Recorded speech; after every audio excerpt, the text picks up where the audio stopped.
missed you. We really have. It's been a busy week. Oh my God, so busy. So busy. She got the manicure. Yay! I got a manicure and I got an entirely new wardrobe. So it's new Jena from here on out. It's the brand new Jena. You're stuck with me. We like it. I like it. I like it too. Her own clothes, not hand-me-downs. Next stop is going to be coloring my hair. And actually for you too. I'm thinking about it. Now my stylist is like not quite sure about those colors. Really? I know. Aww. I'll have to go and like do a consult. Yeah, we saw this lady when we were getting our manicures done who had amazing hair. Like all different colors. It was kind of like side swept like Dr. Saira's, but it was like rainbow colored. Like peacock, like blue and purple, and like it was amazing. Yeah. So I was thinking maybe I'll get some teal at the ends instead of blonde. Shake it up a little. So we'll see. In the next few weeks, you may see us with new hair. Or maybe next month. Yeah.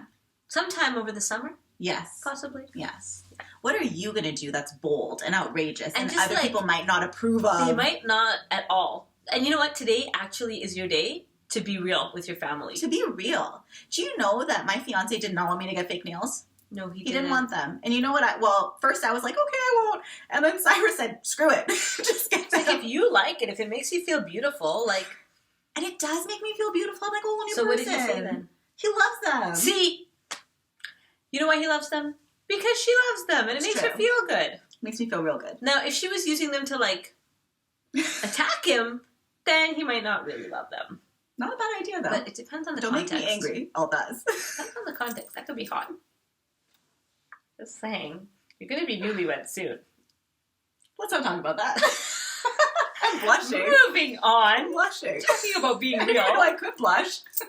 Today is your day to be real with your family. Yes. Be real. So how do you be real with your family? Well, first of all, you have to think about being real in general. Yeah. Right? So that means showing up authentically, even when it's uncomfortable. And usually family situations can be uncomfortable for that part of us that we've been cultivating. That's the thing, right? Because a lot of times we can change a lot in our regular, normal lives. And when we get to our families, we turn right back into that, like, 12-year-old girl who's really angry, like, really vindictive, and just, like, wants to be loved, really. And when we're not... No, not me. It's like, that doesn't sound like my 12-year-old self. My 12-year-old self was, like, really wanting to, like, everyone to like me and really kind and, like, had no needs and was looking after everyone. So I don't think we would have gotten along at 12. Maybe not. No. Actually, I probably would have, like, wanted to be your friend because I used to always be really attracted to the bad girls. And I would have wanted to be your friend because I wanted people to, like, just follow me. Yeah. I really did. Come along, right? I really did. So maybe I was we would have been. bossy. Oh, yeah. I tried that for 5 minutes and it backfired in my face. Really? Why? Yeah. Except my cousins will tell you they still consider me bossy, but in my own mind, I'm no longer bossy. Okay, so I'll tell you what happened. I was 6 years old, maybe 7, so grade 1 or 2, and I was in a group of girls, and we were playing, do you remember Bugs Bunny and the Looney Tunes? Yeah. Okay, so I used to get to watch Looney Tunes on Saturday morning cartoons, right? Mm-hmm. And so there's this group of girls, and we were all decided to play Looney Tunes. So I was standing there, there's a group of girls, and I'm like, okay, you can be Tweety, you can be Sylvester, you can be Bugs Bunny because you have big teeth, you can be... And when I said that, okay, now, context. None of us had teeth, right? Because our teeth had all fallen out. So she was the only girl who had, like, her adult teeth, so she had big teeth. Like, it was just a fact. I wasn't trying to be a bitch. I was, like, 7, okay? So I was like, so you can be Bugs Bunny because you have big teeth. And suddenly, like, the tone changed, and they were all like, oh, how could you say that? And the girl burst into tears, and I was like, oh, no, what did I said something. What did I say? I don't know what I said. What did I say? Classic example of misunderstanding. No idea. I didn't. So, Melissa, if you're out there, I'm so sorry. I didn't mean to call you big-toothed. You just had teeth, and none of us did, and it seemed like the right role for you. Sorry, Melissa. If it makes you feel better, I would be Bugs Bunny these days. I have huge teeth. They're huge. Too many teeth. But that's what happens, right? It's like, I was trying to be, like, just, offer a good idea and shut down. Yeah. And then cut out. Like, and then I had no friends because I was the mean girl that called people big toothed. I Oh, no. So that's where I learned bossiness was not for me. And you know what? That story is a classic example of what happens in like our family systems, where sometimes you can say something and it's taken the wrong way, and that person will be like, oh my God, I can't believe she said this. And they'll be mad at you and they'll hold a grudge forever. And then nothing you do is ever okay again. You're not going to make it up. Yeah, because everything you say then suddenly is like wrong. Mm-hmm. And you're totally judged for every single thing that you say and do. Right. And a lot of times that's why we're uncomfortable in family situations, because we feel like everything we say is persecuted. Like, oh, we're not allowed to just be ourselves because they don't see us for us. Right. They see us for their expectation of us. We're in that box again. So we often have roles in the family, right? So there'll be like the hero, there'll be the scapegoat, there'll be the entertainer, these different kinds, there'll be the orphan that doesn't feel like they belong, right? There's these different roles that we take on. And as we become adults, those roles can be actually quite limiting. Right? Because if you're the hero, that means you never get to make a mistake and you never get to do anything fun. You're just always like rescuing everybody. That was my role, was the hero. Like, it was exhausting. And at some point I had to really give that up. And when I did, people were upset with me. They were like, but what do you mean? What do you mean you're not there for me? What do you mean you can't answer my phone call? What do you mean? What do you mean? And they didn't like it. But I had to kind of claim my life and say, you know, I'm more than just a rescuer, savior person. Like, I kind of have a sense of humor, and I have like a bit of a bitchy side sometimes, and like I have this other side of me that I want to be too, and I don't always want to be stuck into that role. And I mean, lucky for me, I kind of got into this whole personal development track really young, and so I was like working it, like I was doing my work at a very young age, and so now, I don't know, like there's people in my family who don't really click with me anymore because I've changed. Yeah. And they'll say that to you. You've changed. Like it's the worst thing in the world to change. Well, yeah. Everyone is changing all the time. Like, shouldn't we change? Yes, we should. Do you want to be the same person in 25 years? And it's only when you can accept that the people around you are not who you expect them to be. You know, like it's only when you accept that that is the true case, that, you know, your brother or sister is not going to always be the same person that they were, that you can start to have a real adult relationship with them. Exactly. Because if you're still thinking that they're supposed to fill some role for you and they're thinking you're supposed to fill some role for them, you're both going to be disappointed and angry, right? Yeah. And it's exhausting, right? And then family becomes no fun anymore, and people start avoiding their families. People start saying, well, you know, I'd rather hang out with friends, I'd rather do something else because I'm not getting anything here, I'm not getting my needs met. Yeah. So one of the things you can do to start kind of moving closer towards your family or closer towards being real in your family is to start to look at accepting them for who they are, right? So yes, as children, they may have been a certain way, or when you were a child, your parents may have been a certain way, and they may be similar to that, they may be different from that, but they are who they are. And if we can start accepting people for who they are, at least trying to accept them, you don't have to like it. You don't have to decide to be like them.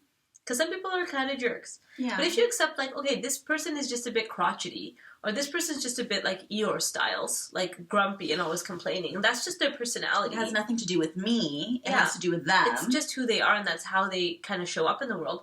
It becomes a lot easier to then not take it so personally and not make it about you. Yeah, and exactly. And if you also make the commitment to yourself to be who you really are, right? Like, that's the thing. When we go into situations and we feel like you were saying in our Periscope earlier, that we're just putting on this mask because this is the mask that people expect from us. Mm-hmm. And so we're just going to put on that mask because when we do that, people like us and treat us, you know, the way that they usually do. Mm-hmm. But when we take that mask off and we're really just ourselves, we face a lot of conflict, right? If you can just decide that you're going to be true to yourself and just be who you are. And here's the thing, expect that people will eventually accept you for who you are, then you'll go into that situation with a lot more strength and a lot more calm and cool, and you'll feel like you know? Well, and because you're not hunting for their approval, right? I think many of us, especially in like big extended families, there's those of us in extended family systems who have this approval addiction, right? It's like you want people to like you and you want to be liked, and so you'll do stuff and you'll try to say the right thing or do the right thing, and that's actually really exhausting, and it's really confusing because you think, well, should I say this now or should I say that? And then you kind of go in and you're planning, like, okay, if this person says this, then I'll say that, and I'll make sure that I sit beside this person at the event, and it's just too much. If you could just go in and think, okay, I'm going into a family event.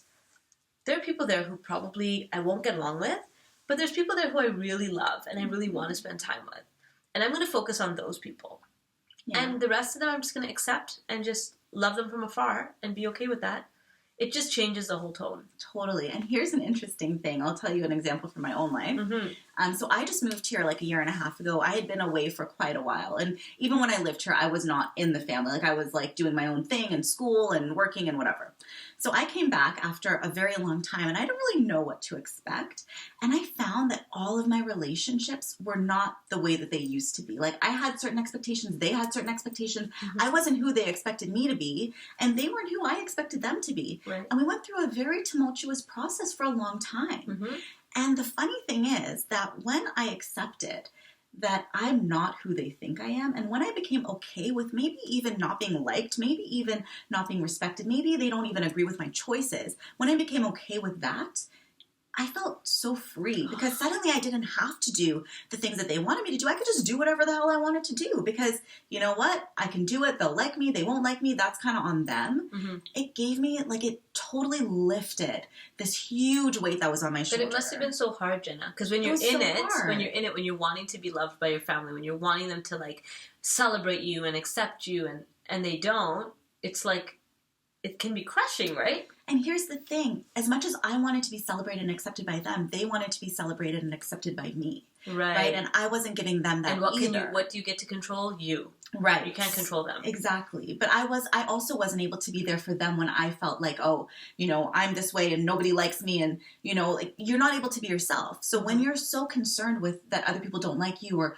what are they trying to get from you, you're also not giving them that love that they also crave. Right? Every act of bullying or act of, you know, when someone says something mean about you, really that is just them acting from hurt. So even when I would say mean things about them, that's me acting from hurt, wanting to bring them in. But when we want to bring someone in, oftentimes we push them away because it's that anger that we feel.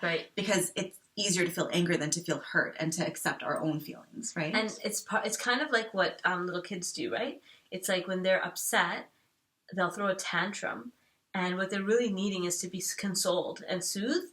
But because they're flailing and they're doing all this thing, it's like they're not getting what they need. What they need is for someone to come in and hold them and rock them and calm them down, right? And so as adults, sometimes you'll see adults doing that. They're like throwing these tantrums. All they really want is to be included and to feel part of things, but they're doing it through a tantrum. Right? And so we can see our family members in that way and have a little bit of like loving compassion for them to think, okay, you know, they're doing these behaviors that are kind of childish, and it's out of a call for help. It's out of a call for love. Yeah, because our needs to be loved, they never go away. You know, like the same need that you had as a kid for your parent to just hold you and love you, that's the need that you have right now. That's why, you know, it's interesting. I had a couple client that the lady was telling me, ever since we had a kid, like my husband, it's almost like he wants me to treat him like a child. Like he wants me to love him in that way. He's getting needier. And I don't have energy for that. I only have energy for my kid.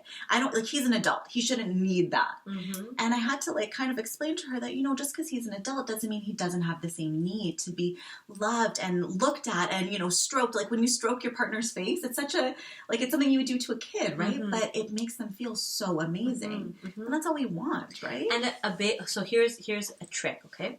So my mom was reading this book called like The Power of Touch or something, and they're talking about how brain development is actually impacted by touch. So you might have heard about this thing, 2 hugs a day. For optimal brain development in children, they need at least 2 loving hugs a day. Wow. Up until the age of 25. What? 25. Oh my gosh. I know. After 25, they haven't done much research in the years after 25, but I would encourage all of us to try to get in 2 hugs a day. If you don't have anyone to hug you, because some people live alone or whatever, and you may not have access to somebody to hug you every day, you can actually hug yourself for 90 seconds, and the brain interprets that as somebody hugging you. That's nice. Feels good, right? It does feel good. Someone's tuning in right now. 2 hugs a day. Just hug yourself. Great. Yeah. But if you can get someone to hug you, and it's like that heart to heart, you know, like actually hugging each other, and it actually makes you feel good. And I think that's one of the things we've lost in certain cultures is that touch, right? We don't touch each other enough. We don't show that physical gesture of love through our touch as much. And we think that when our kids are, you know, teenagers, they don't want us anymore. Like they don't, not that I have kids, but I'm assuming they don't want us. They don't need us anymore. And the truth is they all the brain needs you. Yeah, the brain needs you. 2 hugs a day. So Yeah. you got to hug your kids, you got to hug your partners, hug your parents, Us elderly people don't get touched enough. Yeah. Like, really don't get touched enough, That's right? so true. So that's another way that, when you're at a family gathering, you could be the hugger. I'm totally the hugger in my family. And I, go around and I hug everybody, and they're like, oh, God. Some of them roll their eyes, right? Especially, old school, Indo, Canadian old men. They're like, oh, God, here she comes. But I just give it. Whatever, man. Even the ones I don't like that much, I hug them, and it just melts the ice a little bit, and we're able to connect, So the reason that we're talking about this topic in particular is that we had a viewer write in and tell us that they really want to hear about how to be more comfortable with extended family. Right. Right? So what we've talked about so far is one of the ways is to accept yourself and be strong within yourself and just be real, Mm-hmm. Don't wear that mask, because when you wear that mask, you're second guessing everything and everyone, right? Yeah. So just be real. We've talked about recognizing that when people are mean to you, or when they're kind of keep you at a distance, or when they do something that feels hurtful to you, oftentimes it's a way to get love from them. It's a way for them to call out for your love, if that makes sense. And they might not even know they're doing it. Oh, yeah. But we're telling you, as experts in the human relationship field, that's totally what they're doing. Yes. Get them to watch this, and then they might. Yeah. Can you imagine? Hey, uncle I don't like, watch this video. It will teach you a lot. Oh, man. What else have we talked about? Well, we talked about acceptance, and the next stage after acceptance is forgiveness. Yes, that's the big one. That's the culmination. That's the big bang. Forgiveness. Forgiveness. So forgiveness means to give as before. Oh, interesting. Right? So yeah, so it's like you were going along and you were loving this person, because generally that's what we do as young children, and then something happened and you stopped. Yeah. You stopped giving to them in some way. And when you forgive, you're able to give as before. And what that does is it frees you, right? It frees you. It's not about them. It's not about letting them off the hook. It's not about excusing behavior. It's about freeing you from carrying that weight of this story from the past that you've been carrying for way too long. Yeah. And yeah, exactly. You don't have to think that what they did was right. You don't have to condone it. Exactly. Yeah. You don't even have to respect them. You don't even have to trust them again. No. But you free yourself of the burden of carrying around that story. Because oftentimes when someone has slighted us, we are ruminating, we're thinking about, what does that mean about me? Mm-hmm. The fact that this person did that to me must mean that I'm unlovable. It must mean that there's something wrong with me. Right. That's why they did that. And that's what forgiveness will relieve you of. Right. Yeah. And wouldn't it be nice to not have to carry that belief anymore? It'd be amazing. Like, oh my gosh, they did this thing, and whatever their reasons or their, justifications for, I don't really need to know, and I don't really need to care about that, but I can just let it go. Just let it go.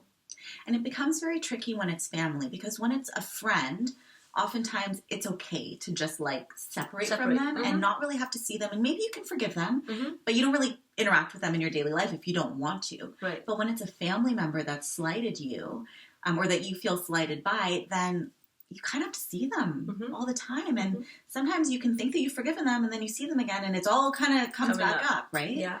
There was a story in our own family about two brothers that were really kind of at odds, and they'd been really close most of their lives, and then something happened. There's some sort of a disagreement, and it's boom, they separated. And I was watching this happening, and it was so obvious to me how much pain both of them were in.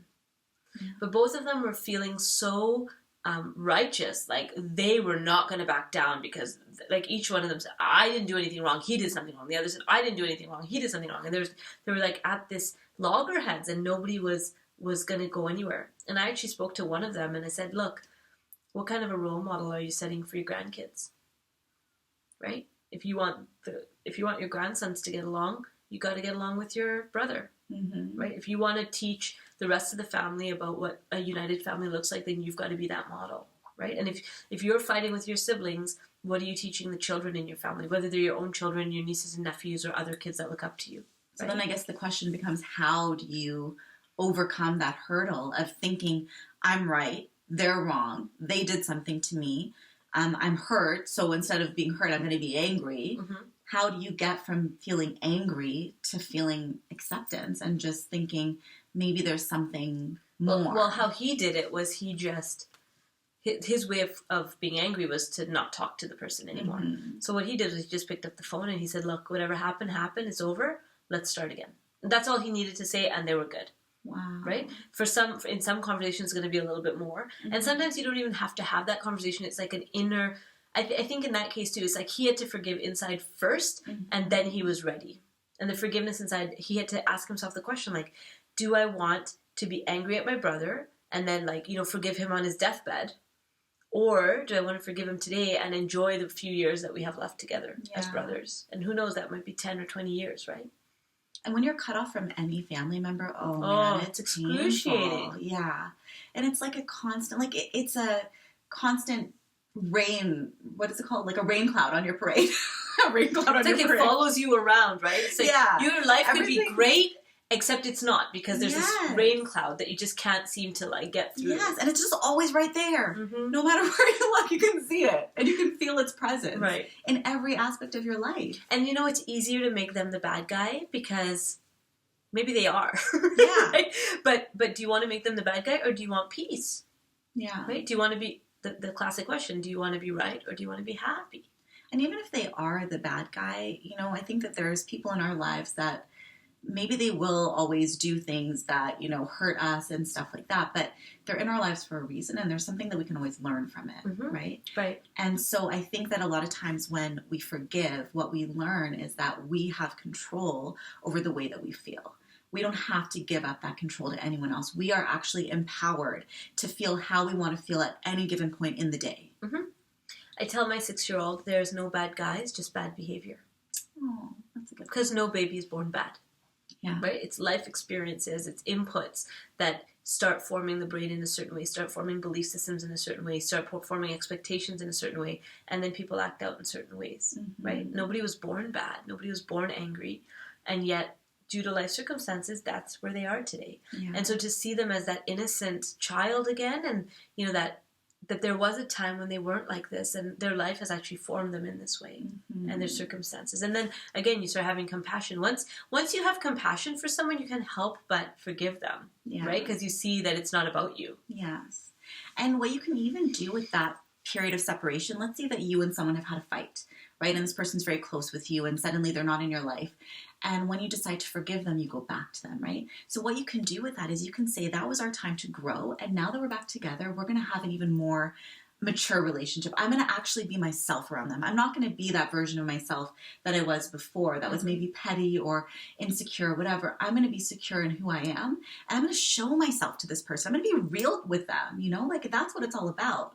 When you can have those real relationships with your family members. Such a good feeling. Oh my gosh, yeah. Such a good feeling. And Marianne Williamson wrote that poem, our greatest fear is not that we're inadequate, right? Our greatest fear is actually that we're shining bigger than belief or something like that. And I think that's one of the things that we do, is that we hold back from shining fully because we think our family members are going to be like intimidated, or they won't understand, they won't get us. Approve. Yeah. And so what if actually what they were waiting for was for you to show up and to be that leader that the family needs?